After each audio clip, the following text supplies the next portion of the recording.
تعبنا والله تعبنا. كيف اللي بيصير فينا والله تعبنا. كل يوم من مكان لمكان، كل يوم من مكان لمكان. وين بدنا نروح يا رب؟ وين بدنا نروح يا رب؟ يا رب خذ راحتنا يا رب. ولا حد واقف معنا. الدول العربية وين؟ وين الدول العربية؟ بتشوفوا شو بيصير فينا؟ حد معبرنا؟ قصف استهداف جديد في المكان الذي نتواجد فيه الآن. استهداف جديد، غارة إسرائيلية على نفس المكان، غارة إسرائيلية على نفس المكان. هنا طواقم الدفاع المدني والطواقم الطبية تحاول انتشال عدد من الإصابات والشهداء. الآن غارة جديدة في نفس المكان. They strew, scatter and smash rice, flour and other much-needed food. Insists they're investigating, while Amran says they did nothing to prevent it. कि देश की संपत्ति पर पहला अधिकार मुसलमानों का है। इसका मतलब ये संपत्ति इकट्ठी करके किसको बांटेंगे? जिनके ज्यादा बच्चे हैं उनको बांटेंगे, घुसपैठियों को बांटेंगे। क्या आपकी मेहनत की कमाई का पैसा घुसपैठियों को दिया जाएगा? आपको मंजूर है ये? India is a global center for Islamophobia. It's a country where 200 million Indian Muslims fight for their existence. And in that scenario, the kind of hate coming from the Prime Minister himself is terrifying.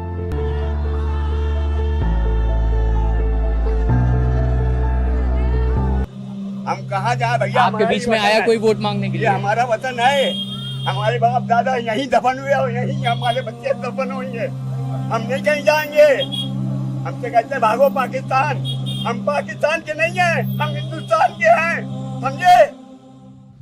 আজকে থেকে 1400 বছর আগে নবী সাল্লাল্লাহু আলাইহি ওয়াসাল্লাম বলে গেছেন, মা মিন আমিন ইল্লা ওয়াল্লাযী বা'দাহু শাররুম মিনহু হাত্তা তালকাউ রাব্বাকুম।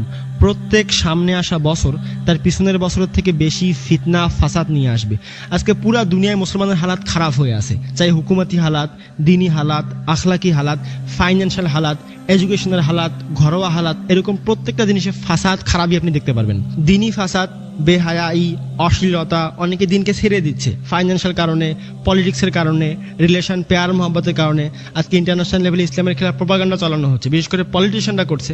এতে করে অনেকে ইসলাম ছেড়ে দিচ্ছে, ইয়ে অ্যান্টি ইসলাম হয়ে যাচ্ছে। যদিও সংখ্যাটা খুব কম, ভয় পাওয়ার বিষয় না, কিন্তু এমন হচ্ছে। আবার বিদাত, শিরকিয়াত তার সর্বোচ্চ চূড়ায়। প্রত্যেক ফিরকা তার ফলোয়ারদেরকে গোমরাহিতে বাকি থাকার জন্য মোটিভেট করছে, এটাকে হেদায়েত মনে করে করছে। আবার হুকুমতি ময়দানে দেশে দেশে যুদ্ধের কারণে মুসলমানদের জানমালের লোকসান, মসজিদ খাতরায় আছে, মাদ্রাসা খাতরায় আছে। আবার আখলাকি খারাপি, মোবাইল ফোনের কারণে আমাদের বাচ্চাদের মধ্যে অশ্লীলতা দিন দিন বেড়ে যাচ্ছে। পশ্চিমাদের দ্বারা প্রভাবিত হয়ে আজকে আমাদের বাচ্চারা বিয়ের আগে পেয়ার মোহাম্মতেরকে খারাপ মনে করে না। মিথ্যা, চুরি, ধোকা, জিনা, এরকম আরো অনেক খারাপই আজকে আম হয়ে গেছে। পোশাক, লোকদের লজ্জা দিন দিন কমে যাচ্ছে। মদ, জুয়া, সিগারেট আগেও মানুষ করতো, কিন্তু লুকায় লুকায় করতো। বড়দের খেয়াল রাখা হতো, ছোটদের খেয়াল রাখা হতো। আজকে সিচুয়েশন এমন, নসিহত করার আগে 10 বার ভাবতে হয়। এক বুড়া লোক যুবককে নসিহত করার আগে 10 বার ভাবে। আজকে নসিহত করতে মানুষ ভয় পাচ্ছে, হালাত এতটাই খারাপ। আবার ফাইন্যান্সিয়াল প্রবলেম, জিনিসের দাম বেড়ে যাওয়া, জিম্মেদারি বেড়ে যাওয়া, মেডিকেল বিল, ঘরে কেউ অসুস্থ হলে ফ্যামিলি মেম্বার ভয় পেয়ে যায়। আর ঘরে কোনো কাজ করতে হলে একে ঘুষ দাও, ওকে ঘুষ দাও, লোকদের দিতে দিতে কাঙ্গাল হয়ে যায়। ধার দেওয়া ব্যক্তি পেরেশান হয়ে যায় যে মালুম নেই দিলে ফেরত পাবো কি পাবো না। অনেক পড়ালেখা জানা যুবক চাকরির তালাশে জুতা ক্ষয় করছে, মাঝে মধ্যে খারাপ রাস্তায়ও যেতে হচ্ছে। মজবুরি ইনসানকে হারামের দিকেও নিয়ে যাচ্ছে। আবার এডুকেশনের ময়দান, এমন অনেক জিনিস এখানে সামিল করা হয়েছে যা একদিকে সমাজে ঘৃণা ছড়াচ্ছে, পুরো হিস্ট্রি চেঞ্জ করে দেওয়া হয়েছে। আবার LGBTQ, সমকামিতা, এরকম আরো অনেক কিছু। আজকে টিচারদের দেখলে টিচার কম, কোনো ফ্যাশন শো এর মডেল বেশি মনে হয়। আজকে আমাদের বাচ্চাদের মধ্যে অশ্লীলতা আসার কারণ, এই জন্য তাদের টিচাররাও কোনো না কোনো অংশে দায়ী। সবাই না, শরীফ টিচারও আছে।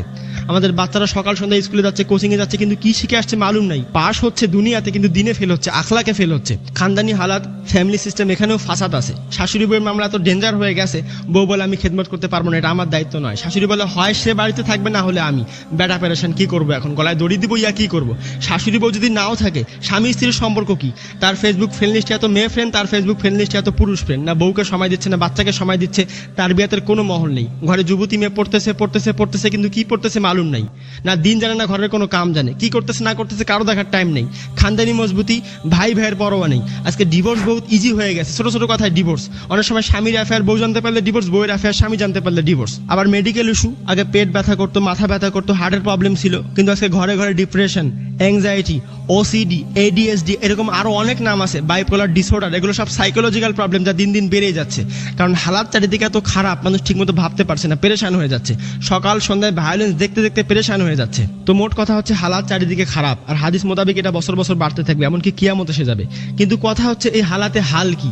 আমি এখানে সব মাসাইল বায়ান করিনি, আরো অনেক বিষয় আছে। অনেক মানুষের মাথায় হুকুমতি হালাত বেশি থাকে, মালুম নেই কালকে কে আসবে আর আমাদের কি হবে। মনে রাখুন, যতই খারাপ পরিস্থিতি আসুক, কোনো পরিস্থিতি আল্লাহর কন্ট্রোলের বাইরে নয়। আল্লাহকে বাদ দিয়ে চাহে আপনি 1 কোটি হাল নিয়ে আসুন, সব ফেল। হাল শুরু আল্লাহর থেকে হয়। এজন্য মুসলমানের হালাত যখন ওই জামানায় খারাপ হয়, যুদ্ধের কারণে, মুখালিফিনের কারণে, কনস্পিরেসি, দারিদ্রতা ওই জামানায়ও ছিল। মাসাইল শুধু আমাদের কাছে নেই, তাদের কাছেও ছিল। ফির তারা হাল কিভাবে করেছে? আল্লাহ তাআলা কোরআনে কারিমে বলেন, ওয়ালা তাহিনু ওয়ালা তাহজানু ওয়া আনতুমুল আ'লাউনা ইন কুনতুম মুমিনিন।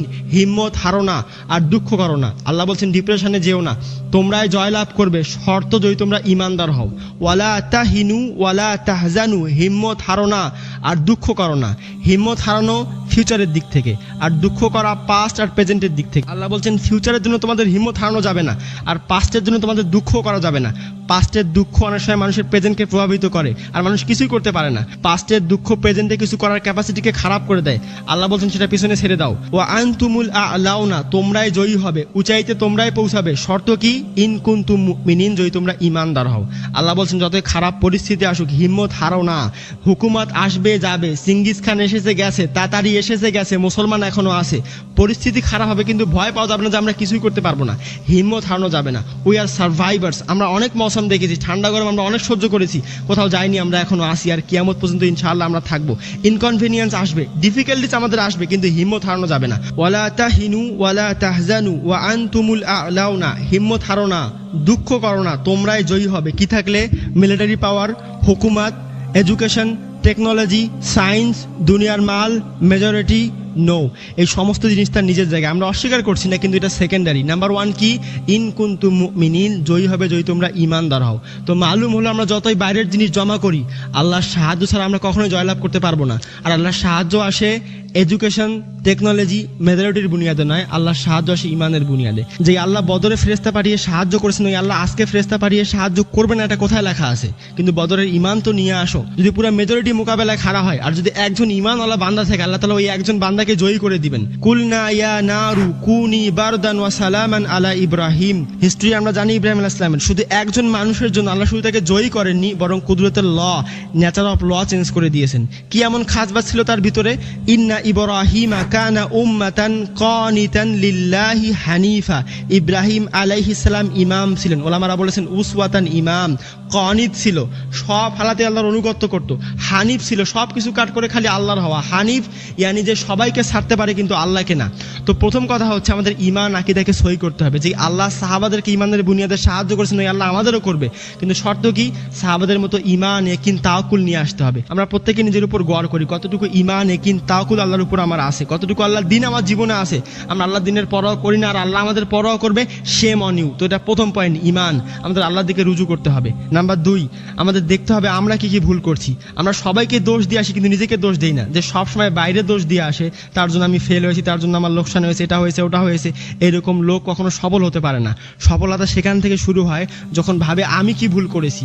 অনেক মানুষ বলে সবাই মুসলমানের দুশমন, এজন্য আজকে আমাদের এই হাল, আর আমরা অনেক ভালো।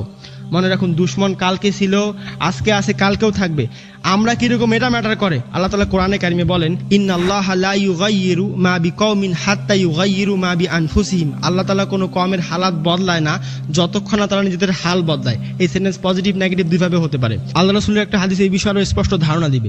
ইবনে আব্বাস থেকে বর্ণিত, আল্লাহ রাসূল সাল্লাল্লাহু আলাইহি ওয়াসাল্লাম বলেন, খামসুম বিখামসিন, যখন 5টা জিনিস তোমাদের মধ্যে আসবে, তো 5টা জিনিস আল্লাহর তরফ থেকে আসবে। ইয়ানি 5টা জিনিসকে দাওয়াত দিবে। মা নাকাদা কওমুন আল আহদা ইল্লা সুল্লিতা আলাইহিম আদুউহুম। যখন কোনো কওম ওয়াদা খিলাফ করে, ট্রিটি করে ভেঙে ফেলে, তো আল্লাহ তাআলা আযাব হিসাবে দুশমনকে তাদের উপর জয় করে দিবে। নাম্বার 2, ওমা হাকামু বিগাইরি মা আনজালাল্লাহু ইল্লা ফাশা ফীহিমুল ফাকর, যখন কোনো কওম আল্লাহ নাজিল করা ওহীর বুনিয়াদে ফয়সালা না করবে, তো আল্লাহ তাআলা আযাব হিসাবে দারিদ্রতা, প্রপার্টিকে ফেলাই দিবে। নিকাহ, তালাক, তিজারত, এরকম যত বিষয় আছে যখন শরীয়তকে বাদ দিয়ে ফয়সালা করা হবে, তো দরিদ্রতা আসবে, আল্লাহ তাআলা ফকির বানায় দিবে। নাম্বার 3, ওয়ালা জাহারাত ফীহিমুল ফাহিশাতু ইল্লা ফাশা ফীহিমুল মাউত, যখন কোনো কওমে অশ্লীলতা, জিনা আম হয়ে যাবে, তো ওই কওমের উপর মৃত্যু বেড়ে যাবে। আজকে দেখুন পেয়ার মহব্বতের চক্করে কত মানুষ মারা যাচ্ছে, কত রোগ সমাজে ছড়াচ্ছে, ফেসবুক আর ইউটিউবে জেরে কত অশ্লীলতা সমাজে ছড়াচ্ছে। নাম্বার 4, ওয়ালা তাফাফুল মিকিয়ালা ইল্লা মুনিউ আন নাবাতা ওয়া উখিযু বিসসিনিন, যখন কোনো কওম মাপ তোলে খিয়ানত করবে, ইয়ানি হকদারকে হক দিবে না, তো আযাব হিসাবে জমিন ফসল উৎপাদন করা কম করে দিবে আর দুর্ভিক্ষ চলে আসবে। নাম্বার 5, ওয়ালা মানাউ আয-যাকাতা ইল্লা হুবিসা আনহুমুল কতর, যখন কোনো কওম যাকাত দেওয়া ছেড়ে দেয়, তো আযাব হিসাবে আসমান বৃষ্টি বর্ষণ করা বন্ধ করে দিবে, ইয়া অতিরিক্ত বৃষ্টি হবে, কারণ হাদিস মোতাবেক অতিবৃষ্টি অনাবৃষ্টি দুইটাই আযাব। যারা এতক্ষণ ধরে ভিডিওটা দেখলেন, আল্লাহ তার উপর রহম করুক। আমি যাদেরকে বলতে চাই, ভিডিওটা শেষ করার পরে ঘুমানোর আগেই আপনার ফ্রি সময় ঠান্ডা মাথায় একটু ভাবুন, চারিদিকে যে হালাত চলছে এই জন্য কি কোনো না কোনোভাবে আমি দায়ী নই? কি আমার মধ্যে ঈমান, ইয়াকিন, তাওয়াক্কুল এরকম আছে যেরকম থাকা দরকার? এই 5টা পয়েন্টে কি সবকটাতে আমি পাস করব? নিজের সাথে সত্যবাদী হন। দুশমন কালকে ছিল, আজকে আছে, কালকেও থাকবে। আমি আমার দায়িত্ব পালন করছি কিনা, এটা আসল ম্যাটার। ওলামারা এই বিষয়ে আরো অনেক কথা বলেছেন, কিন্তু এতটুকু মনে রাখলে আপনার জন্য অনেক। আল্লাহ তাআলা আমাদের বোঝার তৌফিক দান করুক, আমিন।